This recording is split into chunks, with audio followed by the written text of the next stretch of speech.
আমার এই যে বাগান থেকে আমি এই যে এতগুলো সবজি উঠিয়েছি, অনেকগুলো বেগুন, করলা, বরবটি 2 রকমের, শিম, কাঁচা টমেটো, কাঁচামরিচ, তো অনেকগুলো উঠিয়েছি। আরও কিছু গাছে আছে, অনেক উঠালে একসাথে খাওয়া হবে না, সেজন্য কিছু রেখে দিয়েছি, আর কিছু বীজের জন্য রেখেছি। আবার এখানে কিছু এই যে বরবটির শুকিয়ে গেছে, সেগুলোর বীজ করেছি সামনের বছরের জন্য। ওখানে আছে পেঁয়াজের বিচি, আর এখানে কিছু ফুলের বিচি, আর এই যে শিমের বিচি। এটাও এক ধরনের বরবটি, বাট এই বরবটিগুলো ছোট হয়, কিন্তু অসম্ভব স্বাদ, খেতে বেশি লম্বা হয় না। তো এগুলো আবার সামনের বছরের জন্য নিয়ে রাখছি।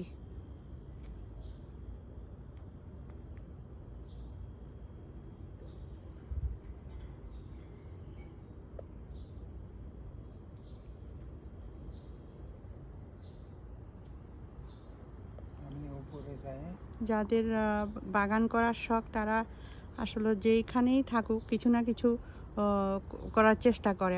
আমি যেমন চেষ্টা করি, যাওয়ার আগে লাগিয়েছিলাম, এখন এসে রেজাল্টটা পাচ্ছি, অসম্ভব একটা ভালো লাগা কাজ করছে। আর সবাই যারা বাগান করতে পছন্দ করে, সবাই মনে হয় আমারই মতো এরকম গাছ যারা ভালোবাসে, গাছের সাথে থাকতে পছন্দ করে। তো আমার মনে হয় এটাতে অসম্ভব একটা ভালো লাগা এবং ভালো সময় কাটানো যায়। আর রেজাল্ট ভালো আসলে তো সেটা আরও অনেক অন্যরকম। তো আজকে আমি এটুকু সবজি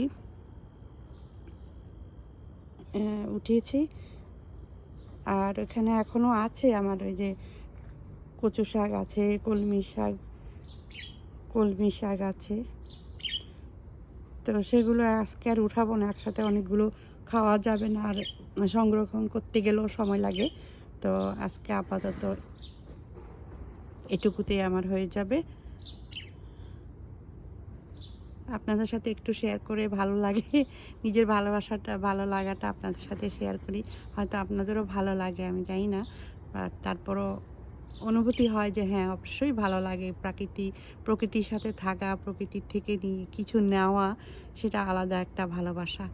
আর এই জায়গাটা তো অসম্ভব ভালো লাগার একটা জায়গা, যেখানে অনেকগুলো ওই যে সেই বুশের ভিতরে সবসময় পাখি, শুনতে পাচ্ছেন হয়তো পাখির ডাক, যেটা আমরা গ্রাম বাংলায় শুনি,